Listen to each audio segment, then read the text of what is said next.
불생불멸이라 하고 이 사바세계에서는 생멸이라 하는 거예요. 그 다음에 볼까요? 올해 불도의 힘쓴 과정으로는 다음 3종의 죄를 준비하지 않으면 안 된다고 하고 있다. 이거 중요한 거거든요. 이걸 잘 보세요. 1. 문학습 2. 사색 3. 수 실천의 3회이다.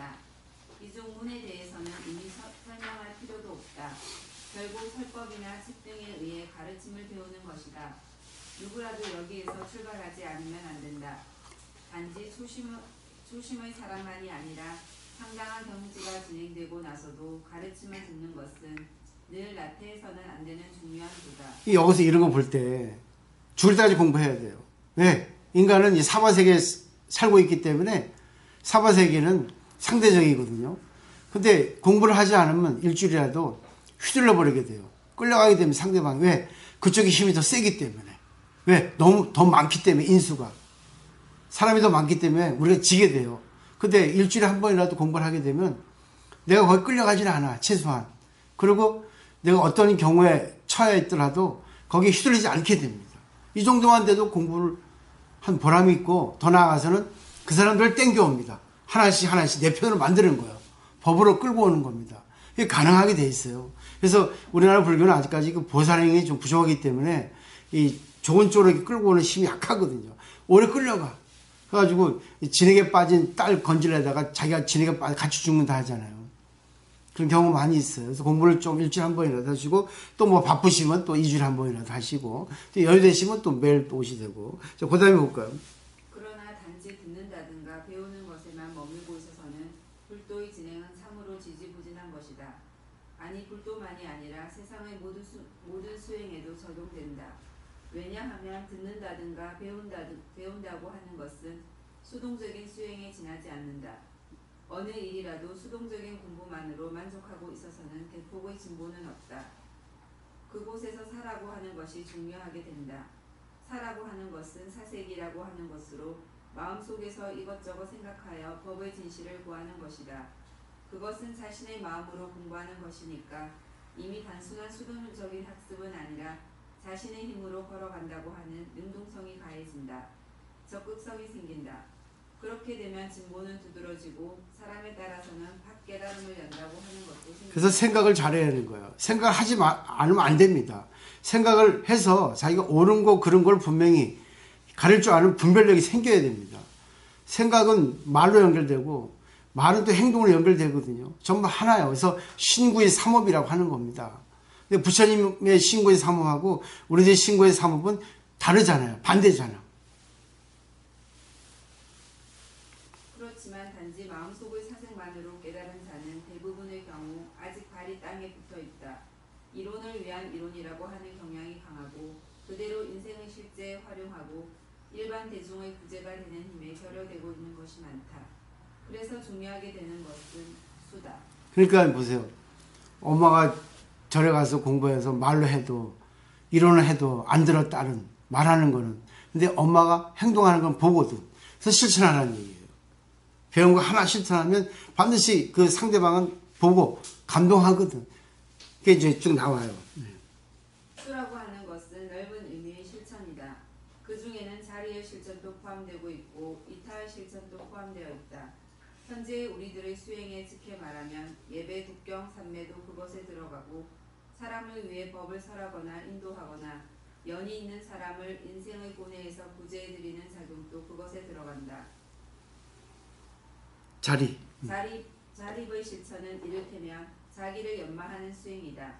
배워한 가르침이나 마음으로 생각하여 깨달은 법이라고 하는 것이 그것에 의해 더욱더 깊은 것이 되고 혼에 분명하게 뿌리를 내려가게 되는 것이다.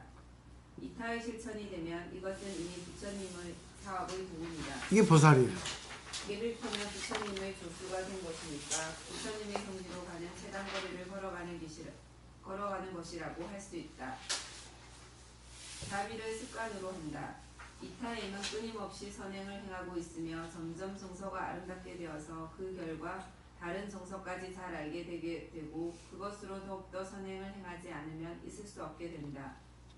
즉 자비심은 인간의 타고난 품성에서 나오는 것이지만 늘 그것을 나오게 하기에는 역시 스스로의 실천에 의해 입구를 넓히지 않으면 안 된다. 즉 자비를 정신적 습관으로 해야 한다. 자비가 정신적 습관이 되면 그것이야말로 대보살이고 부처님의 경지도 눈앞이라고 말할 수 있다. 이타행은 지혜도 양육한다. 자비의 행위는 이타행과 동시에 참 의미의 지혜를 가르치는 자리보익도 된다. 인간의 현실의 모습은 실로 천차만별이다. 천분도 성질도 경우도 여러 가지다. 한 사람도 같은 사람은 없다. 그러한 천차만별의 사람들에게 널리 접촉하여 그 각인을 구제하려고 진심으로 노력하면 반드시 여러 가지 곤란에 부딪힌다. 그 곤란을 하나하나 극복해가는 고심 속에 인간을 구제하는 지혜라고 하는 것이 저절로 길러져 가는 것이다.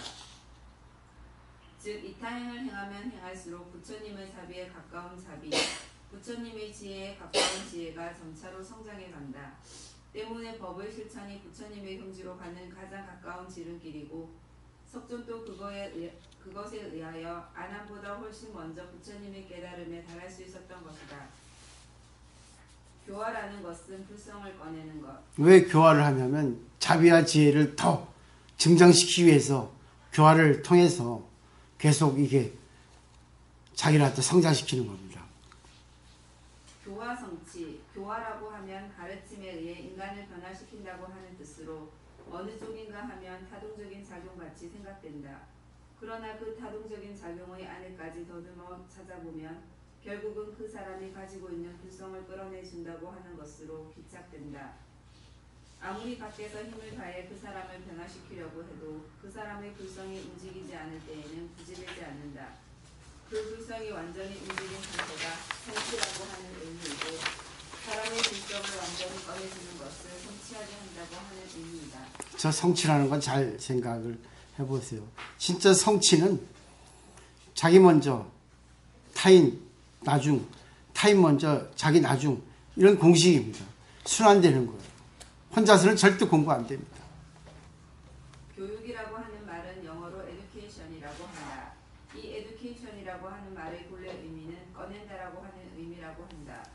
그 사람이 본래 가지고 있는 양심이라든지 지혜라든지 재능을 꺼내주는 것이 교육이라고 하는 것이다. 참으로 불교 정신에 맞는 좋은 말이라고 생각한다. 우리들은 교화라고 하면 자칫하면 밖에서의 타동적인 힘으로 그 사람을 바꾸어 가는 것만을 생각하기 쉬운데 그것은 첫걸음의 수단 방편이고 진짜 작용은 그 사람 본래 가지고 있는 불성을 꺼내주는 것에 있다고 하는 것을 잊어서는 안 된다. 만일 그것을 완전하게 인출해 줄 수 있으면 그 인간을 성취한 것이고 부처님을 한 사람 만든 것이 된다. 생각하면 대단한 작용이다. 인간의 작용 중에서 최고의 것이라고 할 수 있다.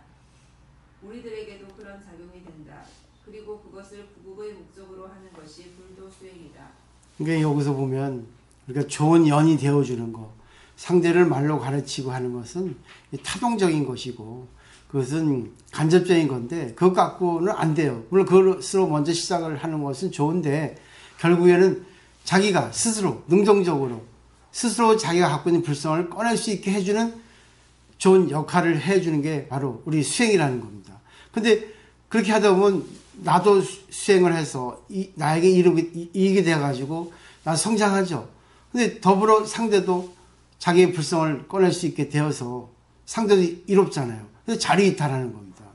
그래서 상대의 불성을 꺼내기 위해서는 칭찬밖에 없어요.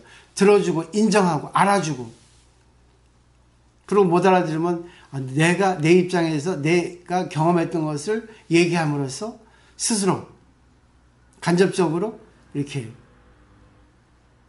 알 수 있게 하는 것도 하나의 방법이라 할 수 있겠죠. 여러 가지 방법이 있으니까 내가 상대에게 가르치면은 절대 상대는 불성이 움츠러들어요. 왜? 자아 때문에. 인간의 본성은 심리학에 자존의 이론이 있거든요. 상대가 나보다 뛰어나고 나를 가르치는 생각하면 딱 문 닫아버려요. 왜? 자기가 존귀하지 않고 자기가 창피해지니까 열등감을 갖기 때문에 안 되거든요.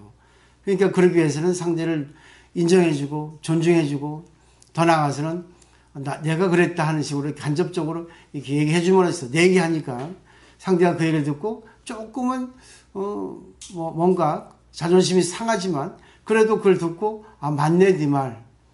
왜? 상대 얘기를 하니까 그게 좋은 연이 되어주는 거예요. 상당히 어려워요. 상당히. 그래서 상대의 자아를 깨서 나오는 거는 쉽지 않아요. 저는 그런 방법을 많이 택했죠. 근데 그건 어쩔 수 없었어요. 너무 세니까. 부셔버리는 거지, 자아를. 충격요법으로. 근데 되도록이면 상대의 불성을 이렇게 꺼내주는 거죠. 탁 건드리면 뭐야? 스스로 끌고 나오게끔. 먹이로 이렇게 살짝 유인하는 것처럼. 플레이보이가 딱 여자를 유혹할 때 탁탁 꺼내잖아요. 그런 식으로 하는 거예요. 상대가 어떤 뉴스, 어떤 관심사, 어떤 욕망을 갖고 있는가, 그걸 꺼내주는 거지. 그걸로 먹이를 미꾸로 해가지고. 그건 뭐, 저보다 더 잘하잖아요. 그죠? 여러분. 저도 옛날엔 잘했죠. 지금 못하지만.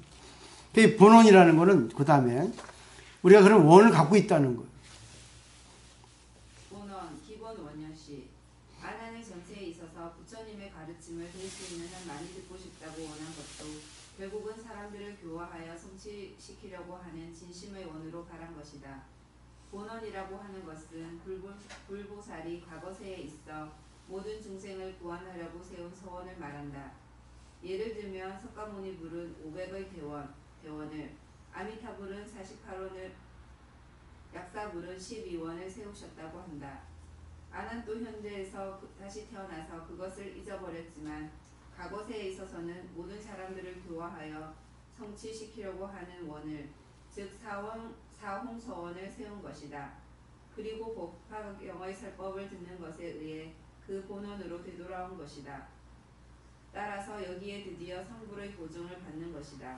아난이라고 하는 이 수행자도 전생의 원을 잊어버린 거예요. 잠재의식이 잠재되어 있거든요. 근데 법화경 가르침을 들음으로 인해서 이 옛날의 원이 되살아난 겁니다. 기억력이 소생한 거죠. 그러니까 여러분들 공부를 하시면 결국은 내가 전생에 이런 원을 세웠구나. 일부러 내가 이렇게 태어났고 여자로 태어났고 이런 일을 하고 이런 경험을 쌓는 거구나. 그럼 이 경험을 쌓는 것은 결국은 중생을 구제하기 위한 원이었다는 것을 알게 된다는 거죠. 그러면 자기가 잘났든 못났든 뭐 교만한 마음이라든가 비굴한 마음은 안 생겨요. 일부러 자기가 전생에 원했던 거니까 지금 이 순간을 갖다가 부정해버리면 안 됩니다. 긍정해버려야 돼. 그것도 자긍심을 가져야 돼. 내가 전생에 원했는데 그걸 잊어버렸을 뿐이지. 그래, 나하고 인연된 사람 다 구제해줄게. 이렇게 원이 나오는 겁니다. 그랬구나. 그래서 내가 이걸 잘하는구나. 내 주위에 있는 사람은 다 나의 구제를 바라고 있구나. 이게 바로 대승불교예요. 이게 보살마살이에요. 그러니까 또 뭐야, 자각하는 겁니다. 실감, 그래야 되는 거예요. 감동이요. 그러니까 어떤 것도 중요하지 않아요. 어떤 것도 창피하지 않아요. 왜? 원을 세운 것이니까. 전생에서 이어져 온 거니까. 인간 세상 보세요. 인간이기 때문에 어떤 것도 다 하게 되잖아요. 근데 우리는 좋은 것만 하려 하잖아요. 그 때문에 제가 말하잖아요.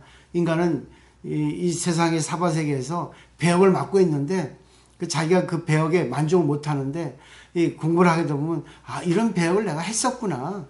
차근차근 하나씩 올라가면서 높은 배역으로 올라가는구나.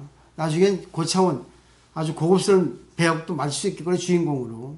근데 지금은 나는 이게 주인공이라는 거지.